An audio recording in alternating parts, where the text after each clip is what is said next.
ሪሲቭ ፓረንት ወይም ደግሞ ሁሉን ፈቃጅ የሆነች የጠየቀውን ሁሉ የሚያደርግ አይደለም። ተበድሮን ተለቅቶን ቅልጥ ያለ ለቅሶ ቤት ላይ ቢዘፍን ቢጨፍር ማይከለከል አይነት ፍርፍር አልበላም ቢ ከባድ ኢጎ አለባቸው።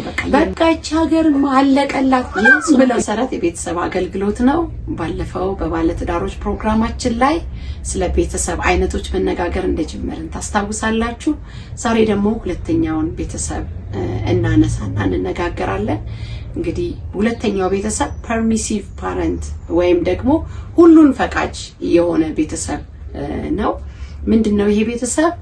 ልጅ የጠየቀውን ሁሉ የሚያደርግ ስላለው ብቻ አይደለም። ተበድሮም ተለቅቶም ከራሱ ላይ አጉድሎም ልጅ የጠየቀውን ሁሉ የሚሰጥ አይቻልም ወይም የለኝም የማያቅ ነው የሚባል ቃል የማይወጣው እኔ ስንት መከራ አይቼ አድጌ ለልጄ ማካል ሆንኩ በሚል ቁጭት ሊሆን ይችላል። ወይም ደግሞ ልጅ በቃ የፈለገውን ሁሉ ማግኘት አለበት በሚል ይሆናል። እንዲሁም በሌሎች ምክንያቶች ግን ልጅ የጠየቀውን ሁሉ የሚያደርግ የሚሰጥ ነው ማይ ምናልባት ቅልጥ ያለ ለቅሶ ቤት ላይ ቢዘፍን ቢጨፍር ማይከለከል አይነት በጣም ልቅነት ያለበት ማለት ነው። ምናልባት ደግሞ ሰርግ ቤት ላይ ደግሞ ሪሎ ቃውጢ ፈጥሮ የሚያለቅስ ሁሉን ፈቃጅ በቃ ገደብ የለሽ ምንም አይነት ባውንደሪ የሌለው ገደብ የማያስቀምጥ ያልከው ያልሹም ሁሉ ብሎ እሺ የሚል የማይከለክል እንዳልኳችሁ በብዙ ምክንያቶች ሊሆን ይችላል። ይህንን የሚያደርግ ቤተሰብ ውስጥ ያደጉ ወንዶች ልጆች ሴቶች ለምሳሌ አሁን ጧት ቁርስ ፍርፍር ይቀርብለታል። ከዛ በኋላ እኔ ፍርፍር አልበላም ቢል ደግሞ ሌላ ነገር አማራጭ የሚመጣለት ማለት ነው። ልጁ እንዳለው በቃ እንቁላል ካለ እንቁላል፣ ስጋ ካለ ስጋ፣ ወይም እንደዚህ ልብስ ተገዝቶለት ይሄን አልለብስም ካለ ሌላ፣ ጫማ ተገዝቶለት ይሄን አላረግም ካለ የፈለገውን ቤት ውስጥ እንዲያደርግ የሚፈቀድለት ምንም አይነት ገደብ የለም። ምንም እኮ ማለት አይደለም ያው ወላጅ ለልጁ ቤስት የተባለውን ሁሉ እንደሚያደርግ እናውቃለን። ግን ኖ የማያቅ ቅጣት የማያቅ አይቻልም የማያቅ ልጅ ብዙ አይነት ባህሪያትን ዴቨሎፕ ያደርጋል። ምን አይነት ባህሪያትን ዴቨሎፕ ያደርጋል? እዚህ ቤተሰብ ውስጥ ያደጉ ወንዶችና ሴቶች ልጆች ወደ ትዳር ሲመጡ ወደ ተለያየ ኃላፊነት ላይ ሲመጡ ማናጀር ሲሆኑ አስተዳዳሪ ሲሆኑ ብዙ ቦታ ላይ ሲቀመጡ ምን አይነት ባህሪያት ይኖራቸዋል ብላችሁ ብትሉኝ እኔ ያልኩት ካልሆነ በፍጹም እነሱ ያሉት ካልሆነ በስተቀር ሌላ ሰው ያለውን ለመቀበል በጣም የሚተናነቃቸው የሚገዳደራቸው ስብሰባ ጠርተው ሊሆን ይችላል የማንንም ሐሳብ የማይቀበሉ ሚስት ሆና ወይም ባል ሆኖ ሊሆን ይችላል እኔ ያልኩት ይሄ እዚህ ጋር ይቀመጥ ካለ እዚህ ጋር ይቀመጥ ለምን ከዚህ ጋር ተነሳ ብሎ ጸብ የሚጭር የሚፈጥር ፈጽሞ የሌላውን ሐሳብ የማያስተናግድ ችግር መጋፈጥ የማይችል ለምን ብላችሁ ብትሉ ቅድም ማንስቼላችኋለሁ እንጀራ ፍርፍር ቀልቦለት ኖ ሲል እንቁላል ፍርፍር ነው የሚቀርብለት እንጂ ይሄን ብላ በቃ ይሄን መብላት አለብህ አልተባለም። ስለዚህ ሁሉ ጊዜ ሲጠይቅ እየተሰጠው ስላደገ ትዳር ውስጥም ሲመጣ ምናልባት የማይመቹ ሁኔታዎች ሊፈጠሩ ይችላሉ። ግን ያንን ለመቀበል በቃ ይተናነቀዋል፣ በጣም ይቸገራል። ችግሮችን የመጋፈጥ አቅም የለውም። በልጅነታችን ምናልባት አሁን አባቴ ማስቲካ ግዛልኝ ስንል የለም እሺ ከረሜላ እንላለናል። የለም ሲባል ያ ልጅ የለም አልተባለም። ስለዚህ ሌላ አማራጭ ለማሰብ ሌላ እድል ለመፈለግ እንኳን እድል አላገኘም።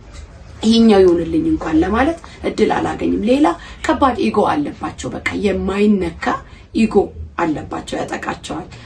ጉዳይ ለማስፈጸም ሄደው ምናልባት ኔትወርክ የለም ዛሬ አይቻልም ቢሉ ሀገር ቀውጥ የሚያደርጉ ምን ስለሆነ ነው በቃ እቺ ሀገር ማለቀላት ምናምን ብለው የሚሉ እናንተ እየደጋገማችሁ እየተመላለሳችሁ የምታስፈጽሙትን ጉዳይ እነሱ ወዲያው እንዲሆን ነው የሚፈልጉት። ለምን እንቢ አልተባሉም። ሌላ አማራጭ መፈለግ አቅም ዴቨሎፕ አላደረጉም። እነዚህ ሰዎች ኮንፊደንሳቸው ራሱ ኦቨር ነው። ህይወት አልጋ ባልጋ እንደሆነች ነው የሚያስቡት። ህይወት አልጋ ባልጋ ነው በቃ ለነሱ። ትዳር ውስጥም ሲገቡ ኤኒ ቻሌንጅ ሲገጥማቸው የጤና ችግር ይገጥማል፣ ፋይናንስ ችግር ይገጥማል፣ ልጆችን ስናሳድግ ችግር ሊገጥመን ይችላል። ያንን ችግር መቋቋም የማይችሉ ይገባኛል፣ ይሄ ለኔ ነው የሚገባው፣ ቤስቱ ሁሉ የኔ ነው ብለው የሚሉ በጣም ጥቂት ነገር እንኳን አሁን ለምሳሌ ምግብ ሰርታችሁ አቅርባችሁ ሊሆን ይችላል። ቀድመው እነሱ ካነሱ ከኋላ ስላለ ሰው የማያስቡ ይሄ ጥቂቱን የቤት ውስጥ ነው የምነግራችሁ። የሆነ ነገር ቢመጣ ለምሳሌ ሰው ስጦታ ይዞ ቢመጣ ቤስት የሆነው ለኔ ካልሆነ ያኮርፋሉ። ይሄ ካልተደረገልኝ ብለው በጣም የሚያኮርፉ ጸብ የሚጭሩ የተለያየ ወደው ነው ወይ ብላችሁ ብትሉ አይደለም። አስተዳደጋቸው ይህን ባህሪ እንዲይዙ አድርጓቸዋል። ስለዚህ ምን እናድርግ? ሚስቶች፣ ባሎች ወይም የተለያየ ስራ ቦታ ላይ ያለን እንደዚህ አይነት የምንቸገርበት ሰራተኛ ካለ በስራችን ምን አይነት ቤተሰብ ውስጥ ነው ያደገው? ሰው ቁጭ አድርጎ እነዚህ ሰዎች ማዋራት ትክክል እንዳልሆነ መንገር። አንዳንዴም እንደምናደርገው እሱ ራስ ወዳድ ነው፣ አረ ከሱ ጋር ማን እንዲያረጋል፣ አረ እሷማ በጣም ሁሌ ለኔ ነው የምታውቀው እሷ ብሎ ማግለል፣ እነዛን ሰዎች ከህይወት ሰርክል ውስጥ ማስወጣት ሳይሆን ጓደኛ ማድረግ፣ ቅርብ ማድረግ። የስፔሻሊ ትዳር ውስጥ ከገባን በኋላ ደግሞ ምንም አይነት አማራጭ የለንም። ትዳር መግቢያ በር እንጂ መውጫ የለው። እኛ ደግሞ ይሄንን ነው የምናምነው። እንደ እግዚአብሔርም ቃል እግዚአብሔር ፍቺን ይጠላል። በእነዚህ ባህሪያት ግን ለፍቺ የሚደርሱ ጸቦች ጋር የሚመጡ ሰዎች ስላሉ ቀርቦ መነጋገር፣ ባህሪያቸውን እንዲያስተካክሉ መርዳት፣ ማገዝ፣ እነሱ በጣም ሆት ሆኖ ሲናገሩ መረጋጋት፣ በእኛ በኩል ችግራቸውን ለማሳየት መሞከር ቤተሰባችን እንዲጸና፣ እንዲበረታ፣ እንዲቀጥል ያደርጋል። በቀጣይ ደግሞ ሌሎቹን የቤተሰብ አይነቶችና ችግሮቻቸውን እናያለን። በዛው ራሳችንን እንፈትሻለን። የትዳር አጋሮቻችንን እናያለን፣ ራሳችንን እናያለን። እናመሰግናለን። ይህንን የቤተሰብ አገልግሎት እንግዲህ ለመደገፍ ላይክ፣ ሼር፣ ኮሜንት ማድረግ እንዳትረሱ።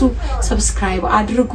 ሰብስክራይብ ስታደርጉ ደግሞ የደወል ምልክቷን ተጫኑ። ሁልጊዜ ቪዲዮዎችን ስንለቅ ወደ እናንተ እንዲደርስ። እናመሰግናለን። ተባረኩ።